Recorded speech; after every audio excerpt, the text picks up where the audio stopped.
जय हिंद साथियों, स्वागत है आपका चौबे की चौपाल में। और आज इस चौपाल में हम एक बार फिर से चलेंगे उत्तर प्रदेश के एक और शहर की यात्रा पे। और आज का वीडियो शुरू करने से पहले आप सबसे मेरी रिक्वेस्ट है, अगर आप लोगों का मेरा कंटेंट किसी भी लिहाज से पसंद आ रहा है तो प्लीज़ चैनल को सब्सक्राइब कर लीजिएगा और वीडियोस को अपने साथियों तक शेयर कीजिएगा। तो शुरू करते हैं आज का वीडियो। आज हम चलेंगे उत्तर प्रदेश के एक और महत्वपूर्ण शहर मिर्ज़ापुर की यात्रा पे। मिर्ज़ापुर नाम सुनते ही आप सबको कालीन भैया ज़रूर याद आ गए होंगे। तो हाँ, कालीन भैया के शहर मिर्ज़ापुर चलते हैं। लेकिन हाँ, मिर्ज़ापुर उस प्रकार का नहीं है जिस प्रकार का मूवीज़ में या जो शोज़ में दिखाया जाता है। चलिए आपकी पहचान कराते हैं असली मिर्ज़ापुर से। मिर्ज़ापुर जो कि उत्तर प्रदेश की राजधानी लखनऊ से लगभग 280 किलोमीटर की दूरी पर स्थित है। यहाँ पहुँचने के लिए आप रेल मार्ग और सड़क मार्ग दोनों का ही प्रयोग कर सकते हैं। और शहर में प्रवेश करने के बाद आप विभिन्न प्रकार की जो लोकल ट्रांसपोर्ट इस्तेमाल कर सकते हैं। हाँ, अभी इतना आधुनिक भी नहीं हुआ है कि वहाँ मेट्रो चल रही हो, लेकिन हाँ, जो वहाँ का जो लोकल ट्रांसपोर्ट है आप उसका इस्तेमाल कर सकते हैं। अगर बात करें मिर्ज़ापुर के इतिहास के विषय में, तो मिर्ज़ापुर का इतिहास भी सदियों पुराना है और काफ़ी चीज़ें यहाँ ऐसी हैं जो आप वहाँ अगर वहाँ जाते हैं तो आपको मिर्ज़ापुर के इतिहास के विषय में जानकारी प्राप्त हो जाएगी। जैसे कि वहाँ पर स्थित किला है, चुनार का किला जिसे कहा जाता है।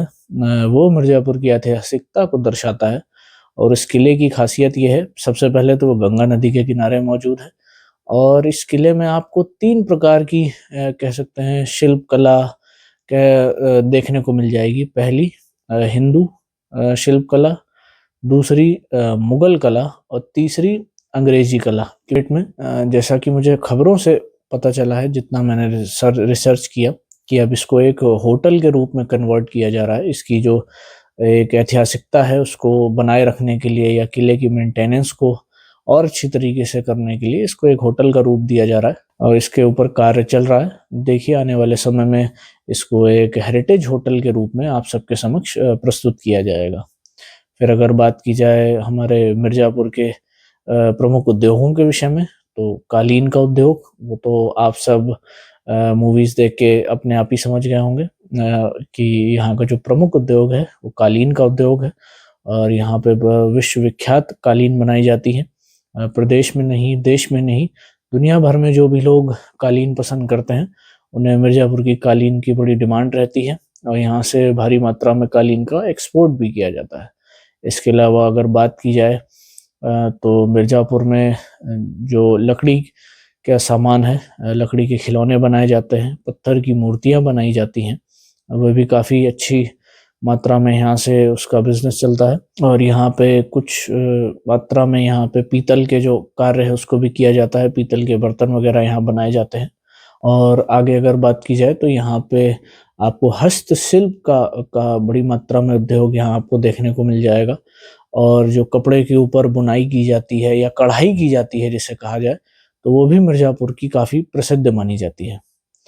और अगर बात करें कि आप मिर्ज़ापुर आके अगर आपको कहीं जाना है या आप कुछ देखना चाहते हैं, तो अगर आप सनातन धर्म से संबंधित हैं, तो यहाँ माँ विंध्यवासिनी का धाम मौजूद है, विंध्याचल धाम जिसे कहा जाता है, वहाँ आप जाके माँ के दर्शन कर सकते हैं।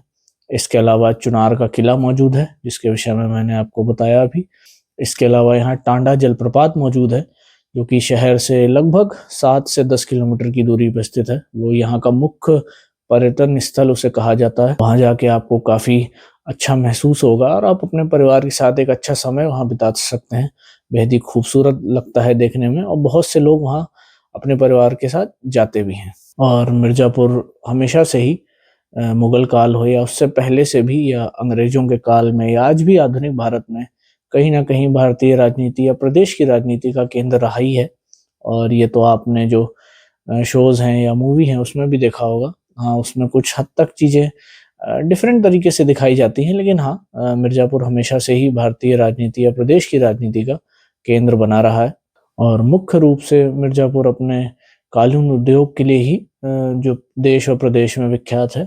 अगर आप लोग ये मेरा वीडियो मिर्ज़ापुर से देख रहे हैं, तो प्लीज़ कमेंट सेक्शन में ज़रूर बताइएगा कि मैंने मिर्ज़ापुर की जो तस्वीर मूवीज़ में या शोज़ में दिखाई जाती है, उससे कुछ हट के अगर मैंने कुछ बताया हो या कुछ मिर्ज़ापुर की तस्वीर बेहतर तरीके से बताई हो तो आप कमेंट सेक्शन में बता सकते हैं, या मुझसे अगर कुछ छूट गया हो तो आप उसको भी कमेंट सेक्शन में मेंशन कर सकते हैं।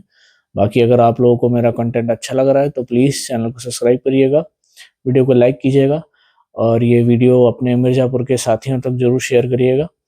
और अगर आप लोग ऐसे ही सपोर्ट दिखाइए और चैनल को आगे बढ़ाने में सहायता करिए। धन्यवाद। जय हिंद।